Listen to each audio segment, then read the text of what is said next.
Hi hello வணக்கம். இன்னைக்கு நம்ம சமையலில் மஷ்ரூம் பொட்டேட்டோ குருமா வாங்க செய்யலாம்.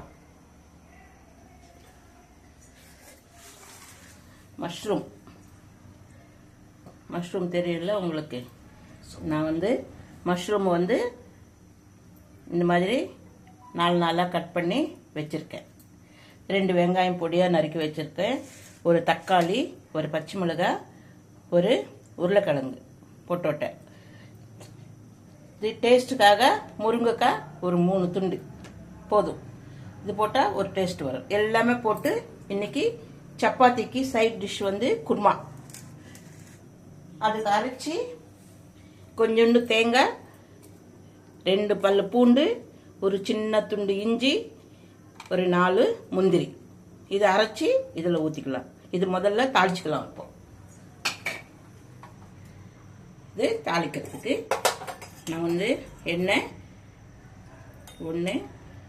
3 ஸ்பூன் எண்ணெய் விடுறேன். போதும். அதுக்கு மிஞ்சி எண்ணெய்லாம் யூஸ் பண்ணக்கூடாது. அதுவே போதும். அதுக்கு 2 பட்டை, கொஞ்சம் சோம்பு தாளிக்கிறதுக்கு. பார்த்தீங்களா, ஒரு 2 பட்டை துண்டு, கொஞ்சோண்டு சோம்பு, ஒரு அரை டீஸ்பூன் போட்டேன். இப்போ வெங்காயம் போட்டுக்கலாம்.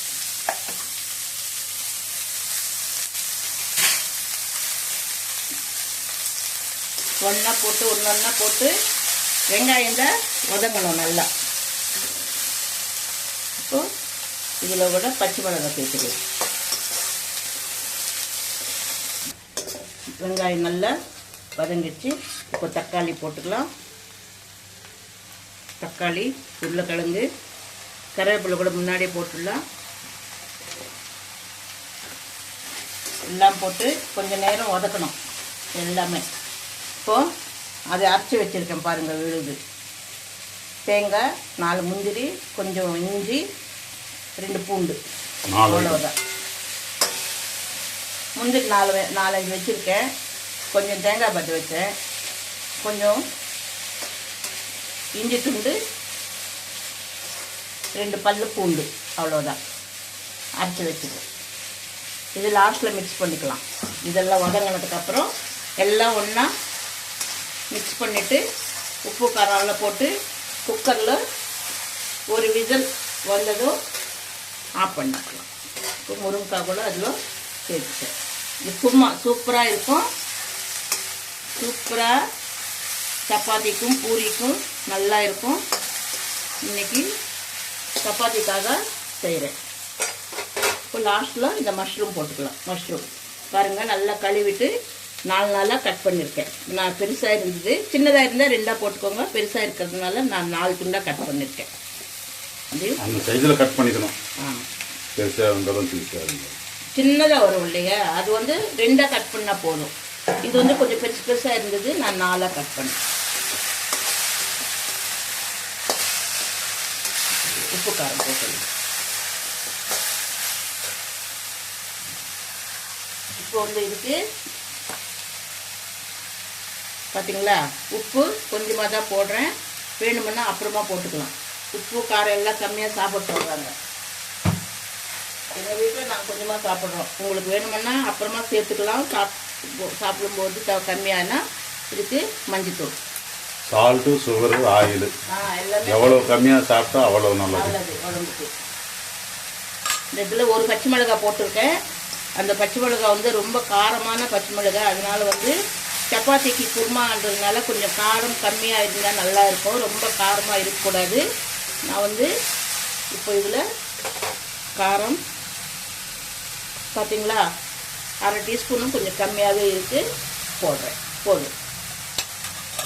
இப்போ இதையும் இதில் போட்டு நம்ம கொஞ்ச நேரம் வதக்கலாம்.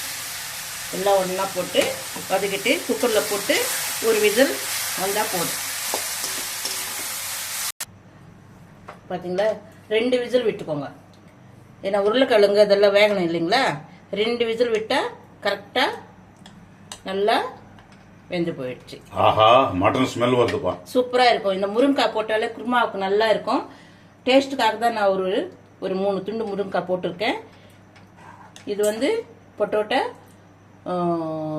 குருமா, அது என்னது, மஷ்ரூம் பொட்டாட்டோ, தக்காளி வெங்காயம் போட்டு கொஞ்சம் மசாலான்றது ஹெவி ஸ்பைசியான மசாலா கிடையாது. வெறும் தேங்காய், கொஞ்சோண்டு 4 முந்திரி.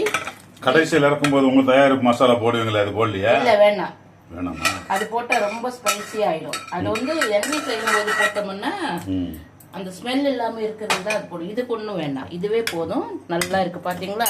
Mushroom, potato, tomato, onion, drumstick, முருங்கைக்காய் ஒரு 3 துண்டு, நிறைய எல்லாம் வேண்டாம். இருந்தா 2 கூட போட்டுக்கலாம்.